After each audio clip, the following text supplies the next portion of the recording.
Hello students, आज के इस वीडियो में अपन बात करेंगे एम्पियर के नियम के अगले अनुप्रयोग की। और एम्पियर के नियम का अगला अनुप्रयोग है हमारा परिनालिका, अनंत लंबाई की परिनालिका में चुंबकीय क्षेत्र ज्ञात करना। तो सबसे पहले तो अपन ये जानेंगे कि परिनालिका होती क्या है। देखो, परिनालिका को अपन सोलेनोइड भी बोलते हैं। परिनालिका,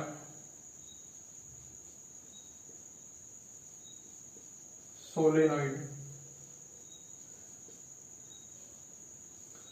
परिनालिका की अपन बात करें तो परिनालिका जो है, कोई भी हमारे पास में कुचालक नली होती है, उसके ऊपर विद्युत रुद्ध तांबे के तार कुंडली के रूप में उसकी लंबाई के अनुदिश लपेटे जाते हैं। तो इस प्रकार से जो व्यवस्था बढ़ती है वो क्या होती है? परिनालिका। ठीक है, कोई भी एक हमारे पास में बेलनाकार नली है, कुचालक नली, जिस पर विद्युत रुद्ध तांबे के तार उसकी लंबाई के अनुदिश इस तरीके से अपन लपेट दें, तो इस प्रकार से जो व्यवस्था बनेगी उसे हम क्या कहेंगे? परिनालिका कहेंगे। ठीक है, अब देखो, जो ये विद्युत रुद्ध तांबे के तार लपेटे गए हैं, जैसा कि चित्र आप लोगों को दिख रहा है इस तरीके से, तो यहाँ पे जब हम इस तार में विद्युत धारा प्रवाहित करेंगे तो इसके चारों ओर क्या उत्पन्न होगा? चुंबकीय क्षेत्र इस तार के चारों ओर, है ना। देखो किस तरीके से ये जो तार है हमने किसके रूप में लपेटा है? कुंडली के रूप में। ठीक है, इस तरीके से इसमें धारा प्रवाहित होगी। यहाँ पे ये अलग अलग कुंडलियां हैं, इस तरीके से पास पास स्थित कुंडलियां। जब इस तरीके से, जैसे मान लो इसमें अपन धारा प्रवाहित करेंगे तो इसके चारों ओर, देखो अपन ने पढ़ा हुआ है कि भाई जैसे मान लो कोई भी हमारे पास में चालक तार है, जब हम इसमें करंट फ्लो करते हैं, विद्युत धारा प्रवाहित करते हैं, तो इसको चारों ओर क्या उत्पन्न हो जाता है? चुंबकीय क्षेत्र। अब जैसे इस तार को मोड़ दें तो भी इसके चारों ओर चुंबकीय क्षेत्र रहेगा। ठीक है ना, तो इस तरीके से जैसे इसमें चुंबकीय क्षेत्र उत्पन्न हो जाएगा। ठीक है, इस तरीके से यहां पे। ठीक है, तो ये जैसे पास पास स्थित दो कुंडलियां हैं, इसमें बहुत सारी कुंडलियां होंगी इस तार की, तो पास पास स्थित दो कुंडलियां हैं, और इन कुंडलियों के कारण इन कुंडलियों के चारों ओर इस तरीके से, है ना, चुंबकीय क्षेत्र होगा। जैसे इस परिनालिका की अपन बात करते हैं तो इस तरीके से ऐसे ये अपने को चुंबकीय क्षेत्र रेखाएं मिलेंगी। ठीक है, अब यहाँ पे ये समझना चाहते हैं अपन कि जो परिनालिका होती है इसके अंदर चुंबकीय क्षेत्र होता है। परिनालिका, ये जैसे परिनालिका है, ठीक है, तो इस परिनालिका के अंदर चुंबकीय क्षेत्र होता है और बाहर जो चुंबकीय क्षेत्र का मान होता है, ठीक है, बी आउट का जो मान है वो किसके बराबर होता है? 0 के बराबर होता है। यानी कि परिनालिका के अंदर अपने को क्या मिलती हैं? जो चुंबकीय बल रेखाएं हैं वो क्या मिलती है? एक दूसरे के समांतर मिलती हैं और पास पास मिलती हैं। ठीक है, तो परिनालिका के अंदर ही अपने को चुंबकीय क्षेत्र मिलता है, परिनालिका के बाहर चुंबकीय क्षेत्र क्या मिलता है? अपने को 0 मिलता है। ये अपने को पॉइंट इसमें ध्यान रखना है। अब देखो, इस बात को अपन समझ इस तरीके से सकते हैं कि जैसे ये अपन ने परिनालिका बनाई और इसमें क्या है? तार की बहुत सारी कुंडलियां हैं। तो जैसे मैंने ये दो कुंडली बना दी जो पास पास स्थित है, मैंने एग्जाम्पल के रूप में। अब देखो, ये प्रत्येक कुंडली में विद्युत धारा प्रवाहित हो रही है, तो होगा क्या? यहाँ पे इसके चारों ओर क्या उत्पन्न हो जाएगा? चुंबकीय क्षेत्र उत्पन्न हो जाएगा। ठीक है, तो अब देखो अपन देखें, ये जो एरिया है ये तो परिनालिका के बीच का है, ये बाहर वाला एरिया हो गया, है ना। तो जैसे एक पॉइंट यहाँ पे P ले लिया, एक पॉइंट यहाँ पे ले लिया, जैसे Q। ठीक है, अब जैसे इस P पॉइंट की अगर अपन बात करते हैं तो चुंबकीय क्षेत्र इस P पॉइंट पर अगर अपन देखें तो इस दोनों कुंडलियों के कारण एक ही डायरेक्शन में अपने को मिल रहा है ना, सेम। ठीक है, लेकिन जैसे यहाँ पे जैसे मान लो कोई अपन ने Q पॉइंट ले लिया, तो जो चुंबकीय क्षेत्र की दिशा है ना, वो अपने को एक दूसरे की क्या मिल रही है? विपरीत मिल रही है। तो इस तरीके से जैसे पास पास जो कुंडलियां हैं उनके कारण जैसे बाहर अपन ये इस तरीके से पॉइंट लेंगे ना, तो उन पर अपने को परस्पर दो कुंडलियों के कारण चुंबकीय क्षेत्र की दिशा एक दूसरे की क्या मिलेगी? विपरीत मिलेगी, और ये दोनों एक दूसरे से लगभग क्या हो जाएंगे? कैंसल। ठीक है ना, तो इसी तरीके से और दूसरी कुंडली के लिए होगा और तीसरी कुंडली के लिए होगा। तो यहां से अपने को ये बात समझ में आती है कि ये जो परिनालिका होगी इसके बाहर जो भी कोई पॉइंट होंगे उन पर जो चुंबकीय क्षेत्र है वो लगभग अपने को क्या मिलेगा? नगण्य मिलेगा। ठीक है, तो मतलब जैसे कुंडली के रूप में लपेटेंगे तो एक कुंडली के कारण जो चुंबकीय क्षेत्र होगा वो दूसरी कुंडली के कारण चुंबकीय क्षेत्र से क्या हो जाएगा? निरस्त हो जाएगा। कहां पे? बाहर। ठीक है ना, अंदर नहीं होगा। अंदर क्यों नहीं होगा? क्योंकि यहाँ पे अपन देख रहे हैं कि जो मैग्नेटिक फील्ड है उसकी डायरेक्शन जो है क्या मिल रही है अपने को? एक समान मिल रही है। प्रत्येक कुंडली के कारण मैग्नेटिक फील्ड की डायरेक्शन इस परिनालिका के अंदर अपन कोई पॉइंट लेते हैं तो उस पर क्या मिलती है अपने को? सेम मिलती है। तो वो तो दोनों क्या हो जाते हैं? ऐड हो जाते हैं। जिस दो कुंडलियों की बात करें तो सभी कुंडलियों की बात करें तो सब क्या हो जाएंगे? ऐड हो जाएंगे। तो परिनालिका के अंदर केवल चुंबकीय क्षेत्र मिलता है, बाहर चुंबकीय क्षेत्र क्या हो जाता है? जीरो हो जाता है। ठीक है ना। यहाँ पे ये बात समझने के लिए थी कि मन में ये सवाल है कि परिनालिका के बाहर चुंबकीय क्षेत्र जीरो क्यों होता है। ठीक है ना, इस बात का जवाब था। बाकी अपने को ध्यान ये रखना है, परिनालिका की डेफिनेशन ध्यान रखनी है। परिनालिका क्या होती है? जैसे कोई भी एक कुचालक नली है, उसके चारों ओर अपन उसकी लंबाई के अनुदिश विद्युत रुद्ध तांबे के तार लपेटेंगे तो इस प्रकार से जो व्यवस्था कुंडली के रूप में लपेटेंगे तो इस प्रकार से जो व्यवस्था प्राप्त होगी उसे हम क्या कहेंगे? परिनालिका कहेंगे या सोलेनोइड कहेंगे। ठीक है। अब जैसे कुचालक नली की बात कर रहे हैं अपन, तो कुचालक नली जो है कार्डबोर्ड की अपन ले सकते हैं नली का पाइप, ठीक है, या फिर चीनी मिट्टी की पाइप ले सकते हैं ना। इस तरीके से कोई भी कुचालक अपन लेंगे और उसके ऊपर तांबे के तार लपेटेंगे तो हमें परिनालिका मिलेगी। ठीक है। तो ये बात थी परिनालिका की, ये डेफिनेशन अपने को ध्यान रखनी है। और यहाँ पे अपने को एक बात ध्यान रखना है कि परिनालिका जो होती है उसके अंदर चुंबकीय क्षेत्र मिलता है, उसके अंदर जो चुंबकीय बल रेखाएं हैं वो एक दूसरे के समांतर और परस्पर पास पास स्थित होती हैं। ठीक है। और परिनालिका के बाहर चुंबकीय क्षेत्र लगभग क्या होता है? शून्य होता है। ठीक है। तो ये बात करिए अपन ने परिनालिका की। अब अपन कोई एक अनंत लंबाई की परिनालिका में चुंबकीय क्षेत्र का मान निकालेंगे। ठीक है, एम्पियर के नियम का उपयोग करते हुए। अब देखो, अनंत लंबाई की परिनालिका का क्या मतलब है? अनंत लंबाई की परिनालिका को इस तरीके से मान सकते हैं अपन कि जैसे ऐसी कोई परिनालिका जिसकी लंबाई जो है उसके अनुप्रस्थ काट क्षेत्रफल की तुलना में थोड़ी ज्यादा हो तो उसे अपन अनंत लंबाई की परिनालिका मान सकते हैं। जैसे फॉर एग्जांपल मान लो कोई भी एक हमारे पास में परिनालिका दी हुई है और वो ऐसे कहते हैं भाई इसकी त्रिज्या तो कितनी है? 0.1 सेंटीमीटर है और इसकी लंबाई जो है 10 मीटर है, तो उसको अनंत लंबाई की परिनालिका मान लिया जाएगा क्योंकि उसकी जो लेंथ है वो तो 10 मीटर है और हम बात करें उसकी अनुप्रस्थ काट क्षेत्रफल की तो वो बहुत कम आएगा। ठीक है ना। जैसे रेडियस तो दे दी 0.1 सेंटीमीटर। ठीक है, इसको जब अपन मीटर में कन्वर्ट करेंगे, ठीक है, तो 10⁻³ मीटर हो जाएगा ये। ठीक है।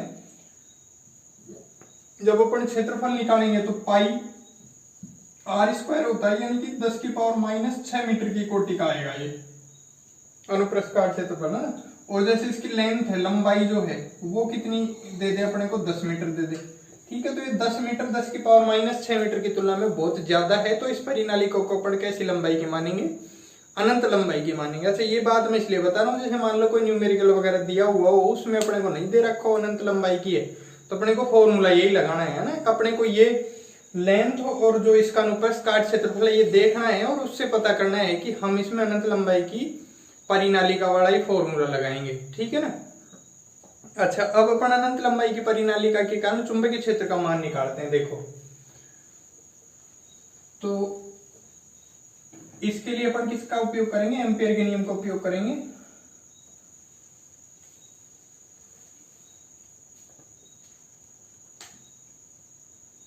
तो ये हमारे पास में कोई परिनालिका है,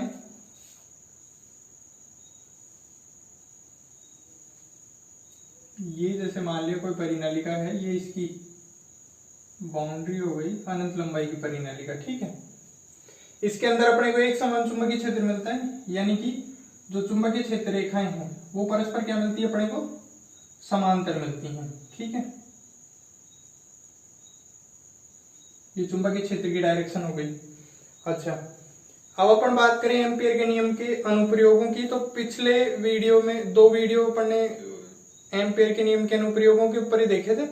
ठीक है। तो उसमें अपन ने क्या किया था? एम्पियर का नियम भी पढ़ लिया अपन ने। तो उसमें मैंने बताया था कि जब अपन एम्पियर का नियम अप्लाई करेंगे तो हम एक लूप की कल्पना करेंगे। ठीक है। तो यहाँ पे अनंत लंबाई की परिनालिका की बात कर रहे हैं अपन, तो जैसे लूप की बात करेंगे अपन, तो लूप जो है वो अपन एक वर्गाकार लूप मानेंगे यहाँ पे। ठीक है। तो जैसे मैंने यहाँ पे एक वर्गाकार लूप ले लिया PQRS। ठीक है। कैसा लूप मानेंगे? वर्गाकार।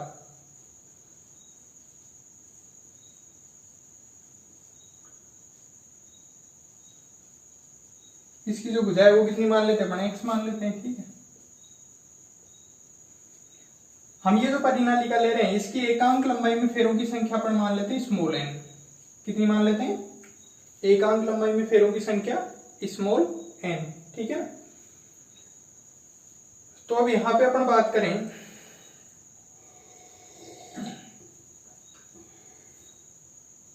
एम्पियर के नियम से,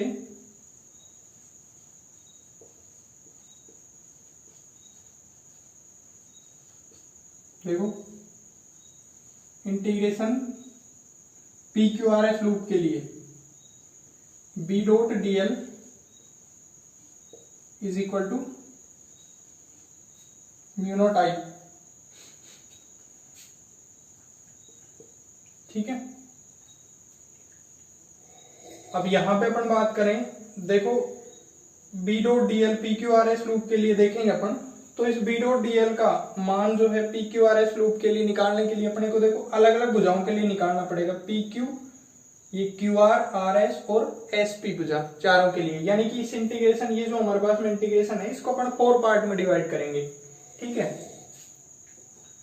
तो देखो इसको इस तरीके से लिख सकते हैं, P Q B dot D L plus Q R B dot D L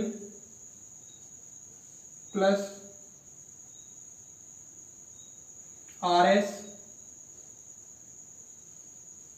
B dot D L plus B dot D L S P. ठीक है, is equal to mu naught summation I. ठीक है, अब देखो यहां से अपन summation आई का मान लिख सकते हैं। समेशन आई का मान क्या आ जाएगा, समेशन आई, धारा की बात करें अपन तो ये लूप जो लिया है अपन, इससे गुजरने वाली धारा, तो ये कैसे निकालेंगे, देखो ये जो अपन ने वर्गाकार लूप लिया है इसकी भुजा कितनी मानी अपन ने, x। ठीक है, अच्छा इसके एकांक फेरों में, एकांक लंबाई में फेरों की संख्या कितनी है, स्मॉल n। तो x जो लंबाई होगी, यानी कि ये इतनी लंबाई में फेरों की संख्या कितनी हो जाएगी, nx। ठीक है, हमने इसके एकांक लंबाई में फेरों की संख्या कितनी मानी है, स्मॉल n, और यहां पे ये जो वर्गाकार लूप लिया है इसकी भुजा कितनी मानी है, x। तो x लंबाई में फेरों की संख्या कितनी हो जाएगी, nx। अब nx एक फेरे में धारा i, तो nx फेरों में धारा nxi। ठीक है, प्रत्येक फेरे में i धारा प्रवाहित हो रही है, तो यहां पे अपने को कितनी मिल जाएगी, nxi।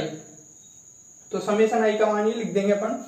अब देखो अपन ये इंटीग्रेशन सोल्व करेंगे, तो सबसे पहले बात करें अपन integration of B dot D L for P Q, यानी कि पी क्यू के लिए। अब देखो यहाँ पे बी डॉट डी एल को लिखते हैं अपन क्या, B D L cos theta, यानी कि सबके लिए अपने को थीटा चाहिए। ठीक है, तो यहाँ पे हम बात करते हैं थीटा की। देखो सबसे एक एक के लिए देखते हैं, पहले पी क्यू के लिए देखें अपन, तो इस ये जो पी क्यू अल्पांश लिया है अपन ने, है इसके लिए अपन थीटा की बात करें। थीटा क्या है, थीटा है बी और जो अल्पांश ले रहे हैं अपन उसके बीच में कोण, है ना। तो चुंबकीय क्षेत्र की डायरेक्शन ये अल्पांश भी सीधी दिशा में है। ठीक है ना, तो यानी कि दोनों सेम डायरेक्शन में है, इसका मतलब थीटा क्या है, 0 डिग्री। किसके लिए, ये पी क्यू के लिए, है ना। तो ये थीटा क्या हो जाएगा, 0 डिग्री। अपने लिखना है इस तरीके से। ठीक है, ये बात समझ में आई। अब क्यू आर की बात करें तो देखो क्यू आर अल्पांश इस तरीके से, चुंबकीय क्षेत्र की दिशा इस तरीके से, तो यहाँ पे थीटा कितना है भाई, 90 degree. Theta is equal to 90 degree. ठीक है, अब आर एस की बात करें अपन, तो देखो अभी मैंने स्टार्ट किया था तो ये बात बोल के पहले परिनालिका की डेफिनेशन बताई, परिनालिका के बारे में बताया, उसके बाद मैंने ये समझाया कि भाई परिनालिका जो है उसके अंदर अपने को केवल चुंबकीय क्षेत्र, केवल अंदर चुंबकीय क्षेत्र मिलता है, परिनालिका के बाहर चुंबकीय क्षेत्र क्या मिलता है अपने को, 0। ठीक है ना, वो क्यों मिलता है ये बात भी अभी अपन ने डिस्कस करी थी। तो इसका मतलब यहाँ पे क्या हो जाएगा, b का मान ही 0 हो जाएगा। जब b का मान ही 0 हो जाएगा तो पूरा इंटीग्रेशन का मान 0 हो जाएगा। तो ये वाली जो टर्म है इसमें अपन चुंबकीय क्षेत्र का मान 0 रखेंगे। ठीक है, ओके। अब sp की बात करें, b dot D L for sp, तो यहां पे ये sp अपने को इस तरीके से मिल रहा है। ठीक है, और जो चुंबकीय क्षेत्र की दिशा है वो इस तरीके से मिल रही है, यानी कि थीटा इधर भी कितना है 90 डिग्री है। ठीक है, तो यहाँ पे थीटा 90 डिग्री हो जाएगा। अच्छा, ये बी डीएल कोस थीटा होता है। ठीक है, ये सब आप लोग जानते हैं। तो यहाँ पे थीटा 0 रखना है, थीटा 90 रखना है, इधर थीटा 90 रखना है, इधर तो बी का मान ही 0 रखना है, तो ये 0 जाएगा। अब देखो इसको जब अपन सोल्व करेंगे तो ये तो कितना जाएगा बी डीएल पी क्यू, क्योंकि cos 0 रखा अपन ने, cos 0 की वैल्यू कितनी हो गई भाई 1। ठीक है, ये कितना हो जाएगा 0, इसका मान भी कितना आएगा 0, इसका मान 0 क्यों आएगा? अच्छा, इसका मान 0 क्यों आएगा? क्योंकि cos 90 की वैल्यू कितनी होती है 0 होती है। ठीक है, तो पूरा पद 0 हो जाएगा। यहाँ पे अपने को चुंबकीय क्षेत्र का मान ही 0 रखना है, तो ये भी पूरा पद 0 हो जाएगा। अब इधर की बात करें अपन, तो इस वाले में भी थीटा इज इक्वल टू कितना है 90 डिग्री है, तो 90 डिग्री है, इस वजह से ये वाला पद भी क्या हो जाएगा 0 हो जाएगा। ठीक है, और हमारे पास में म्यू नॉट समेशन आई, देखो समेशन आई का मान अभी मैंने निकाला कितना है एन एक्स आई। ठीक है, एन एक्स आई। ओके, अब यहां पे इसको सोल्व करेंगे तो जो बी की वैल्यू है वो तो क्या रहेगी कांस्टेंट। ठीक है, तो इसको बाहर ले लिया अपन ने, integration of DL mu naught N X I. ठीक है, तो यहां से integration of DL for P Q, ये मान कितना आएगा भाई x, क्योंकि ये जो पी क्यू है इसकी लंबाई अपन ने कितनी मानी है x के बराबर मानी है। ठीक है, तो यहां से B X is equal to mu naught N X I. ठीक है, x से x कैंसिल हो गया और चुंबकीय क्षेत्र का मान आया b is equal to mu naught N I. ठीक है, चुंबकीय क्षेत्र का मान क्या है परिनालिका में, चुंबकीय क्षेत्र का मान b is equal to mu naught N I. ठीक है, यहां पे अपन n की बात करें तो I तो क्या है विद्युत धारा है, और n क्या है परिनालिका की एकांक लंबाई में फेरों की संख्या है। ठीक है ना, तो परिनालिका की एकांक लंबाई में फेरों की संख्या को अपन लिख सकते हैं इस तरीके से, n इज इक्वल टू परिनालिका में कुल फेरों की संख्या अपन कैपिटल N माने। ठीक है, तो एकांक लंबाई में फेरों की संख्या कितनी हो जाएगी n/l लिख सकते हैं इसको। ठीक है ना, तो यहां से b का मान इस तरीके से आ सकता है NIL।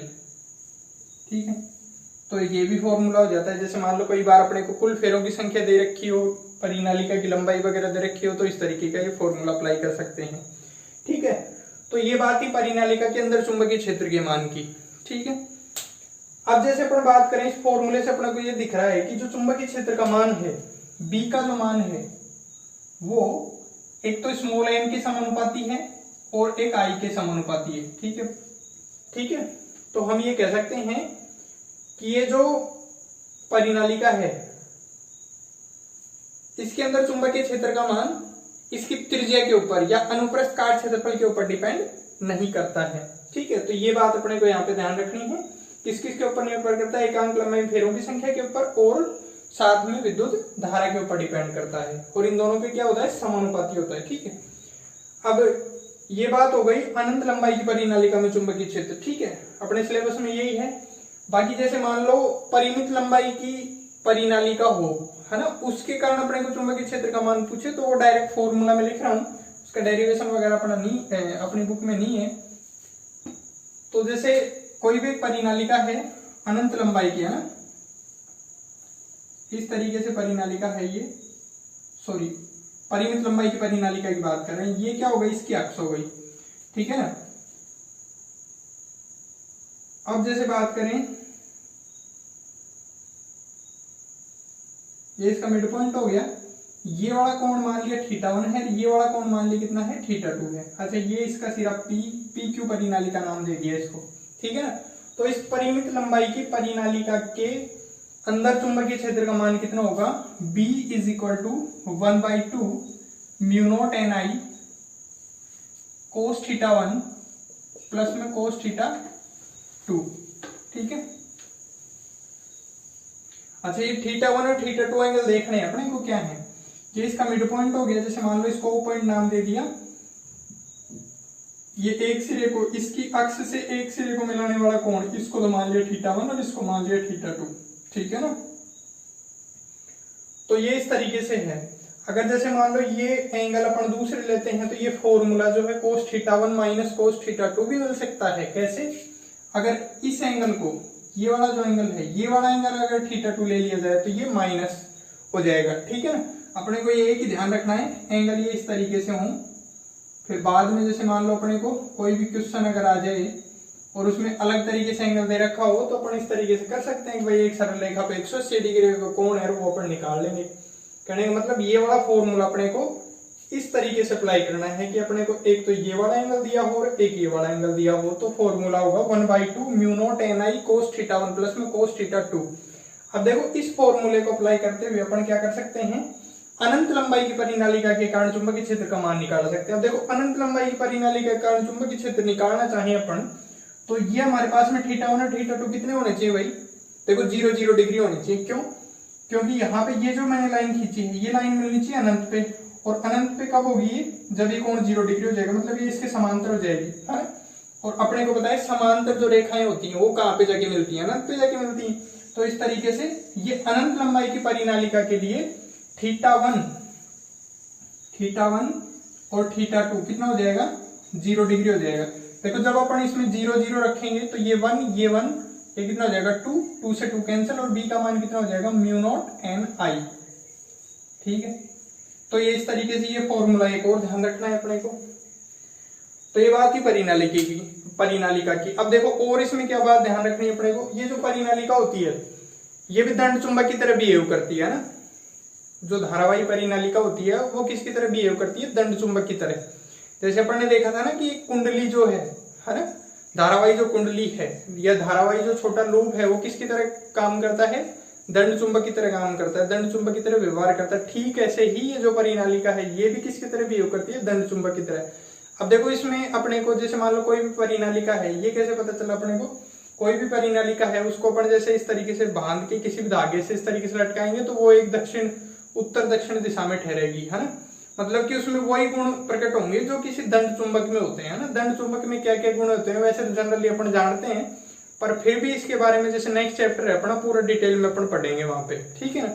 अच्छा, अब जैसे दंड चुंबक की बात आ रही है तो दंड चुंबक में क्या होते हैं? 2 ध्रुव होते हैं, एक तो n ध्रुव होता है और एक क्या होता है? s ध्रुव होता है। ठीक है ना। तो अब इस परिनालिका में कैसे पता चलेगा अपने को कौन सा तो n ध्रुव है कौन सा s ध्रुव है? तो यहाँ पे अपने को वही बात अप्लाई करनी है जो मैंने कुंडली में बताई थी, वृत्ताकार लूप में बताई थी। ठीक है, मतलब सामने से देखने पर अपने को धारा एंटी क्लॉकवाइज दिख रही है तो n ध्रुव हो जाएगा वो, और क्लॉकवाइज दिख रही है तो वो कौन सा ध्रुव हो जाएगा? s ध्रुव हो जाएगा। ठीक है ना। तो इस तरीके से ये बात थी पूरी परिनालिका की।